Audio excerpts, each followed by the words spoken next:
Hello everyone, আপনারা যারা আমার মতো অকেশনাল রাঁধুনি তাদের জন্য খুব ঝটপট একটা বিরিয়ানির রেসিপি, যেটা রাঁধুনি রেডি মিক্স দিয়ে বানানো।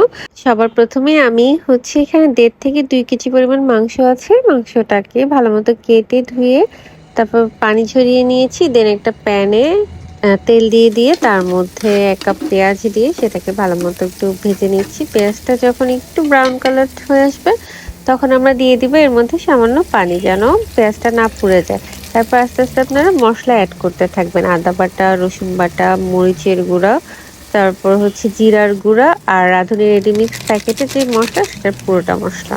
দেন সব মশলাগুলিকে ভালো মতো নেড়ে চেড়ে মিশিয়ে নেবেন। আর মশলাটা যেন পুড়ে না যায় সেই জন্য একটু পানি অ্যাড করে দিবেন। মশলাটা ভালো মতো কষানো হয়ে গেলে এর মধ্যে দিয়ে দিবেন স্বাদ মতো লবণ। তারপর আমি এটার সাথে অ্যাড করব 1/2 কাপ পরিমাণ টক দই। টক দইটা দিলে টেস্টটা খুবই ভালো আসে। তো টক দইটা দিয়ে আমি ভালো মতো মশলাটা মিশিয়ে নিচ্ছি। মশলাটা কষানো হয়ে গেলে এভাবে উপরে তেল উঠে আসবে, তখন আমরা দিয়ে দিব এর মধ্যে ধুয়ে রাখা মাংসগুলো দিয়ে তারপর আমরা ভালো মতো এটাকে মাংসের সাথে মশলাটাকে মিক্স করে নিব। এই পর্যায়ে আমরা চুলার আগুনটাকে মিডিয়াম আঁচে রাখবো। তারপর আমরা ভালো মতো মাংসটাকে মিশিয়ে নিয়ে একটা ঢাকনা দিয়ে দিব। ঢাকনা দেওয়ার ফলে মাংস থেকে আমাদের পানি বের হয়, পানিটা দিয়ে মাংসটা কষানো হয়ে যাবে। যখন এরকম একটু পানিটা হালকা শুকিয়ে আসবে তখন আমরা এর মধ্যে এক্সট্রা করে পানি অ্যাড করে দিব সেদ্ধ হওয়ার জন্য। তারপর আমরা আবার ঢাকনা দিয়ে দিব। এর মাঝে মাঝে আমরা নেড়ে চেড়ে উল্টে তারপরে মাংসটাকে ভালো করে সিদ্ধ করে নিব। যখন এরকম উপরে তেল চলে আসবে আর মাংসটা নরম হয়ে যাবে তখন আমাদের মাংস রান্না করা শেষ। তারপর আমরা মাংসটা অন্য একটা পাত্রে ঢেলে রেখে ওই পাত্রেই তেল দিয়ে পেঁয়াজ দিয়ে এখন আমরা এটার মধ্যে পোলাওটা বসাবো। তারপর পেঁয়াজটা আমরা একটু নরম করে ভেজে নিব। ভাজা হয়ে গেলে আমরা এটার মধ্যে দিয়ে দিব আগে থেকে ধুয়ে রাখা পোলাওর চাল। এখানে আমি 1.5 কেজি পরিমাণ চাল নিয়েছি, যেটা আমি ধুয়ে তা পানি ছড়িয়ে নিয়েছি। তারপর আমরা চালটা দিয়ে দিলাম। চালটা ওই তেল আর পেঁয়াজের সাথে মিক্স করতে হবে ভালো মতো। আমরা এটা 2-3 মিনিট একটু ভেজে নেব। ভেজে যখন চালটা একদম ঝরঝরা হয়ে যাবে এরকম, তখন আমরা এটার মধ্যে পানি অ্যাড করে দিব।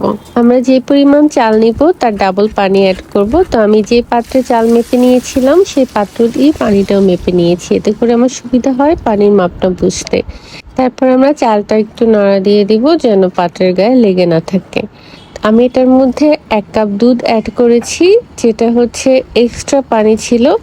আমি একটু নরম টাইপের পছন্দ করি, সেজন্য আমি এক্সট্রা এই পানিটুকু দিয়েছি। আপনারা যদি নরম পছন্দ না করেন, আপনারা যেই পানিটা মেপে নেবেন তার মধ্য থেকে 1 কাপ দুধ উঠিয়ে রাখবেন। তারপরে আমি এর মধ্যে আরও 7-8টা কাঁচামরিচ ধুয়ে আস্ত দিয়ে দিয়েছি। আপনারা আপনাদের পছন্দ অনুযায়ী দিবেন। তারপর পানিটা যখন এরকম একটু টেনে আসবে, মানে চালটা পানিটা সমান সমান হয়ে যাবে, তখন আমরা এর মধ্যে আগে থেকে রান্না করা মাংসটা অ্যাড করে দিব। মাংস অ্যাড করে আমি একটু নেড়ে চেড়ে মিক্স করে নিচ্ছি। তারপর পানিটা আর চালটা একটু ঘন ঘন হয়ে আসলে চুলার আঁচটা একদম লো করে দিয়ে ঢাকনা দিয়ে দিব।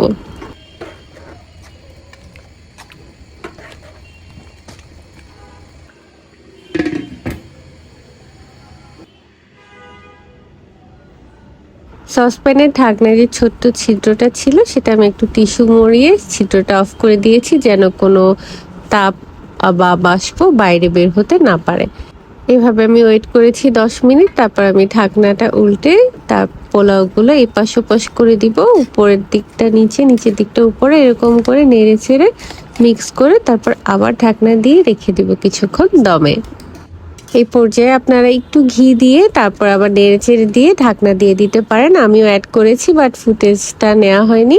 তো আমার বিরিয়ানি একদম রেডি। আপনাদের যদি কারো ভালো লাগে আপনারা এভাবে ট্রাই করতে পারেন আর আমাকে অবশ্যই জানাবেন যে কেমন হলো।